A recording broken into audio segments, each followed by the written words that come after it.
তো এত মাস ধরে এটা গোপন থাকলো কেন? কেউ জিজ্ঞেস করে না সেজন্য? মানে আমি বুঝি নাই। উনি তো এটা গোপন রেখেছেন। এটি আমিও বুঝতে পারছি না আসলে। এতদিন গোপন রেখে হঠাৎ ওনার মনে হয়েছে যে এখন এটা বলতে হবে, উনি রয়টার্সকে বলেছেন। ভারতীয় কূটনীতিক বলছেন যে এটি গোপন রাখতে হবে। হ্যাঁ, তার মানে উনি ওই কথা শুনেছেন, তাই না? ওই কথাটি আমল করেছেন, আমলে নিয়েছেন। তো যাই হোক, আমরা এই 5ই আগস্টের আন্দোলন পরবর্তী সময়ে দেখেছি যে প্রবল আধিপত্যবাদ বিরোধী একটি চেতনা বাংলাদেশে তৈরি হয়েছে, এবং আধিপত্যবাদের জন্য মূলত দায়ী করা হয়েছে ভারতকে। কিন্তু ভারতের এই অনুরোধে তিনি সাড়া দিয়েছেন এবং বেশ একটা লম্বা সময় আমির সাহেব এই কথাটি গোপন রেখেছেন, এবং এটি প্রকাশ করেছেন একটি বিদেশি সংবাদ মাধ্যমের কাছে, আমাদের কাছে প্রকাশ করেন নাই, কোনো বাংলাদেশি সংবাদ মাধ্যমে না। কিন্তু তার মানে বাংলাদেশে এটা গোপনই থেকেছে, পৃথিবীর কাছে উন্মুক্ত হয়েছে।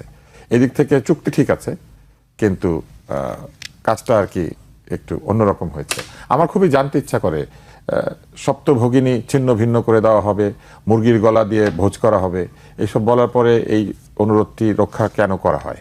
গোপনীয়তা। কারণ গোপন চুক্তি খারাপ হলে যে কোনো গোপন কথাই খারাপ, নাকি শুধু চুক্তি গোপন হলে খারাপ আর অন্য কথা ভালো? কথা বলা হয় না, না, গোপন চুক্তি খারাপ না ভাই। না, বলছি না, গোপন চুক্তি খারাপ না। আপনি আমাকে বলেন গোপন চুক্তি খারাপ না ভালো? না, বলছে যে এখানে চুক্তির কোনো কথা বলা হয়েছে। আসেন, আপনি আমাকে শুধু এইটুকু বলেন যে গোপন চুক্তি ভালো না খারাপ? না, অবশ্যই গোপন চুক্তি খারাপ। তার মানে চুক্তির কথা গোপন রাখলে খারাপ, কিন্তু গোপনীয়তার জন্য যদি কথা দেওয়া হয় সেটা একটা চুক্তি, অলিখিত চুক্তি, এটা ওয়াদা যে আমি আপনার কথা গোপন রাখবো, উনি সেটা রেখেছেন, তাই না? তো তার মানে কিছু কিছু কথা থাকে গোপনে, কিছু কথা থাকে আপনে, আর কিছু কথা যায় জাপানে, যেমন রয়টার্সের কাছে চলে গেছে বিদেশে। এইবার আসেন, গণতন্ত্র কি ঐক্য সরকার চায়? গণতন্ত্র ঐক্য সরকার চায় না, গণতন্ত্র সংখ্যাগরিষ্ঠের শাসন চায়। আপনি যখন প্রশ্নের উত্তর দিবেন তখন বলবেন যে আমাদের তো 30% হয়েছে, 26% হয়েছে, আমরা অনেক শক্তি সঞ্চয় করেছি। তাহলে সেই শক্তির পরীক্ষা না দিয়ে কেন ঐক্য? এর কারণ হচ্ছে যদি কোনো কারণে পরাজয় আসে তাহলে সরকারের ভাগবাটোয়ারাটা পাওয়ার ইচ্ছা। কারণ সরকারের বিভিন্ন জায়গাতে, প্রশাসনে সব জায়গায় দলীয়করণ হয়েছে। অতীতের দলীয়করণের যে সংস্কৃতি সেটা দূর হয় নাই। আধিপত্যবাদের বিরুদ্ধে, আধিপত্যবাদ বিরোধী বলেন অথবা নয় আধিপত্যবাদের একটি দলীয়করণ হয়েছে। আমরা চেয়েছি মেধা শাসন, আমরা চেয়েছি মেধার লড়াই হবে। আমরা বলেছি কোটা না মেধা, কোটা না মেধা, মেধা মেধা। তাহলে মেধা মেধা বাদ দিয়ে কি হলো? এক ধরনের দলের সমর্থকদেরকে সমস্ত পজিশনে বসিয়ে দিয়ে বলা হলো ওনারাই মেধাবী এবং ওনারাই নিরপেক্ষ। ঘটনা তো তা নয়। দলের বিপরীতে দল যদি আসে তাহলে সেটা মেধার প্রতি জাজমেন্ট করা হলো না। বিএনপির সময় যে সচিব চাকরি পেয়েছেন, যে সচিব পরীক্ষা দিয়ে, সচিবের পরীক্ষা দিয়ে উত্তীর্ণ হয়েছেন, মেধার পরীক্ষা যে প্রথম হয়েছেন, সেই সচিবের চাকরি চলে গেছে, কারণ উনি শুধু আওয়ামী লীগের সময় প্রমোশন পেয়েছেন। এটা কোন যুক্তিতে? এটা দলীয়করণ না, এটা দলীয়করণ। এবং দলীয়করণের বিপরীতে দলীয়করণ যদি হয় তাহলে ওই যে ব্যাপারটা সেরকম দাঁড়ালো যে যেখানে ওল সেখানে তেঁতুল, তাই না? বনো ওল তেঁতুল। হ্যাঁ, তো এই হচ্ছে অবস্থা। এখন গণতন্ত্র তো ঐক্য চায় না, গণতন্ত্র চায় সংখ্যাগরিষ্ঠের শাসন। মানুষ ভোট দিবে একটা দলকে ক্ষমতায় নেওয়ার জন্য, আর মানুষের কাছ থেকে আপনি ক্ষমতায় যাবেন এই প্রতিশ্রুতি দিয়ে তারপরে বলবেন যে আমরা এখন ভাই ভাই মিলে দেশ শাসন করি, আমরা তোমরা, তোমরা আমরা। তাহলে আমি ডামি আর আমি তুমি তো একই হলো। ভোটাভুটি হলো, কিন্তু ভোটের পরে আমরা সব এক হয়ে ক্ষমতা ভাগ-বাটোয়ারা করলাম। এটা কোনোভাবেই গণতন্ত্রকে সুসংহত করবে না, বরং গণতন্ত্রকে বিপর্যস্ত করবে। কিছু লোক জনগণের ভোট নিয়ে তারপরে নিজেরা নিজেদের সিদ্ধান্ত অনুযায়ী আসন ভাগাভাগি করবেন, মন্ত্রিত্ব ভাগাভাগি করবেন, পাওয়ার ভাগাভাগি করবেন। এটা তো সঠিক কাজ হবে না, বরং এইটা হবে ভোটের নাম দিয়ে পরে জোটের রাজনীতি। সেটা তো ঠিক না। তারপরে আপনি বলেন সংঘর্ষ, এই শব্দটা বারবার আসছে। কিসের সাংঘর্ষিক অবস্থা? কার সাথে কার সংঘর্ষ?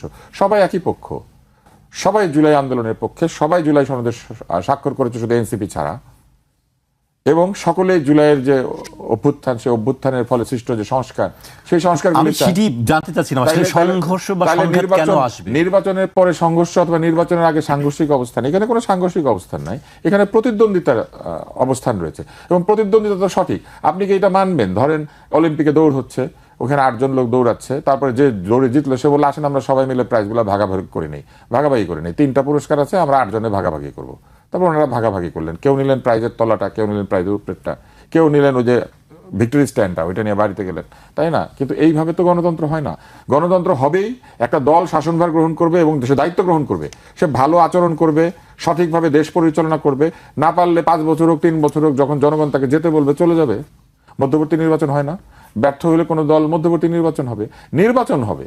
এবং এই যে ঐক্যের সরকার হচ্ছে সম্পূর্ণভাবে নির্বাচনের যে এসেন্স বা নির্বাচনের যে মূল চেতনা, সেটার বিপরীতে যায়। তাহলে তো নির্বাচন করার কোনো দরকার নাই। আসলে আমরা সবাই মিলে একটা মিটিংয়ে বসে যেভাবে উপদেষ্টা পরিষদ তৈরি করেছেন সেভাবে সরকার তৈরি করে ফেলেন। অযথা এত রাষ্ট্রে খরচ করা দরকার কি? কোনো দরকার নাই। এইবার আসেন, এই যে 12-13 দল 14-15 দল এক জায়গায় হচ্ছে দুই দিকেই, বৃহৎ দুইটা দল ছাড়া আর দলগুলি কয়টা আসন পেয়েছে জীবনে? এরা জীবনেও নির্বাচনে জিতে নাই। এখন এদের সঙ্গে ক্ষমতা ভাগাভাগি করার জন্য জনগণ ভোট দিবে কি কারণে? কি জন্য?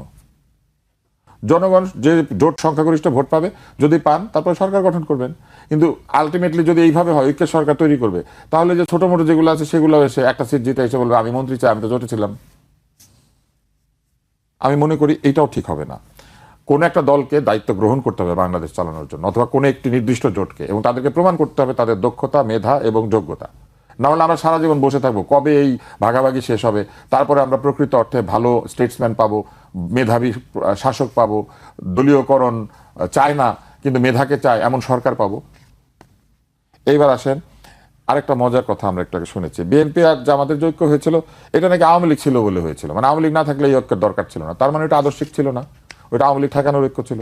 আবার এখন যে ঐক্য হচ্ছে, অবশ্যই উনি স্বীকার করছেন, তাহলে এখন যে ঐক্য হচ্ছে সেটা আবার বলছে এটা নির্বাচনের ঐক্য, এটাও কিন্তু আসলে আদর্শিক ঐক্য না। তার মানে জামাত কখনোই আদর্শিক ঐক্য করে না, সবসময় নির্বাচনে জিতার জন্য এরে ঠেকানোর জন্য ওরে ঠেকানোর জন্য ঐক্য করে। এটা তো আমরা আশা করি না। যে দলের শেষে সুন্দরভাবে জামাতে ইসলাম আছে, এত চমৎকার যাদের ব্যবহার, প্রত্যেকটা লোক সৎ বলে আমরা মনে করি, তাই না? এবং তাদের একটা সততা নিষ্ঠার প্রতি তাদের একটা দলীয় একটা অবস্থান রয়েছে, যাদেরকে তারা দলে নিয়েছেন এই জোটে, তাদের কি সততা নিশ্চিদ্র? শহীদ ওসমান হাদি একাধিক দলের বিরুদ্ধে দুর্নীতির অভিযোগ করেছেন, এমনকি জুলাই অভ্যুত্থানের সাথে জড়িত ব্যক্তিবর্গের কারো কারো বিরুদ্ধে তিনি দুর্নীতির অভিযোগ করেছিলেন। সেই ধরনের দুর্নীতির অভিযোগ রয়েছে এমন ব্যক্তি বা দল কি তাদের এই জোটের মধ্যে আছে? এই প্রশ্নের জবাব কি তারা সরাসরি দিতে পারবেন? এবং আওয়ামী লীগ নাই, ভেরি গুড, আওয়ামী লীগ সংগঠন হিসেবে নিষিদ্ধ বা স্থগিত হয়েছে, আওয়ামী লীগের ভোটাররা নাই। 30-32% যখন হিসাব করা হচ্ছে তখন আওয়ামী লীগের ভোটারদেরও 20%, 10%, 15% হিসাব করতে হবে না? এই লোকগুলি কোথায় ভোট দিবে? এটা কিন্তু একটা বিরাট সেটি আমি আসছি, সেই কোথায় ভোট দিবে সেটি। হ্যাঁ, এবং আসেন লন্ডনে তারা গিয়ে আপোষ করার চেষ্টা করেছিলেন বা কোনো একটা মীমাংসা করার চেষ্টা করেছিলেন। আমরা তো এটাই চাই না। লন্ডনে বলেন কিংবা দিল্লিতে বলেন কিংবা পিন্ডিতে বলেন, এই আপোষ মীমাংসার কিছু নাই। আমরা চাই ওই যে বিদ্রোহী কবিতার মতো, তাই না, করি মৃত্যুর সাথে গলাগুলি ধরি, কি করি শত্রুর সাথে গলাগুলি ধরি মৃত্যুর সাথে পাঞ্জা। তো করি শত্রুর সাথে গলাগুলি ধরি মৃত্যুর সাথে পাঞ্জা। ইলেকশনও কিন্তু এরকম, আপনি শত্রুর সাথে গলাগুলি করবেন কিন্তু নির্বাচনে পাঞ্জা লড়বেন, এবং সেই পাঞ্জা কাকে নিয়ে? জনগণ পিছনে নিয়ে। যেই দলের জনসমর্থন নাই মনে করেন, সেই দলে এখন জামাতের ছায়াতলে গিয়ে আশা করছে তারা নির্বাচনে জিতবে। এদের তো দল টিকিয়ে রাখার দরকার নাই, এর সম্পূর্ণ অপচয়। তাদের উচিত সরাসরি জামাত ইসলামে যোগ দেওয়া, তাদের উচিত সরাসরি বিএনপিতে যোগ দেওয়া। কি কারণে ছোট ছোট দল বানিয়ে ওই যে কার কি উচিত সবকিছু আমরা ঠিক না, এটা আমি নাগরিক হিসেবে বলছি, কার কি উচিত আপনারা ডিসাইড করবেন। আমি নাগরিক হিসেবে আমি আপনারা কি করছেন আসলে? ব্যালট পেপারটাকে লম্বা করছেন অথবা জোটের মধ্যে ঢুকে একটা জোটকে বড় করছেন, কিন্তু এক একজনের ভোট নাই কিন্তু আসলে, থাকলে পরে জোটে যায়। কিন্তু গণতান্ত্রিক দেশে তো আপনি ঠিক করে দিতে পারবেন না কে করবে। আমি ঠিক করে দেওয়ার কথা বলছি না, আমি কিন্তু ঠিক করে দিতে বলছি বড় হবে কি ছোট হবে। হ্যাঁ, আমি শুধু এতটুকুই বলছি যে এইগুলির মাধ্যমে আমরা কি করি জানেন? আমরা কিছু ছোট ছোট দলকে টিকিয়ে রাখি শুধু ভোটের সময় বাণিজ্য করার জন্য, ভোট বাণিজ্য। এরা ওই যে পোলিং অফিসার পায়, এরা ওই যে বিভিন্ন কেন্দ্রে তাদের নিজেদের লোক দিতে পারে, এগুলা করে কিছু দল। আর কিছু দল কি করে? জোটের মধ্যে ঢুকে জোটের সুবিধাটা এনজয় করে, তাই না?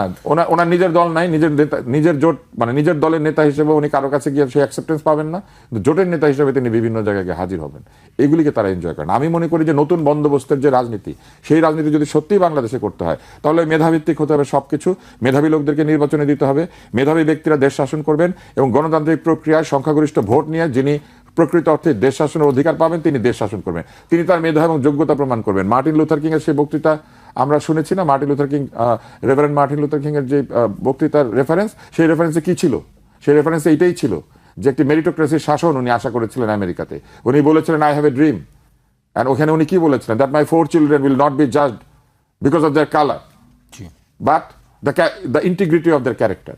তাদের চরিত্রের যে দৃঢ়তা, তাদের যে মেধা এবং যোগ্যতা, সেইটা দিয়ে বিবেচিত হবে। তাহলে বাংলাদেশের নাগরিকরাও কেন তাদের মেধা এবং যোগ্যতা দিয়ে বিবেচিত হবে না? কে কোন জোটে যোগ দিয়েছে, জোটের বাটখারা নিয়ে সেই পাল্লায় বাটখারা বসিয়ে দিয়ে তারা জিতে যাবে? ভোটার হিসেবে আমি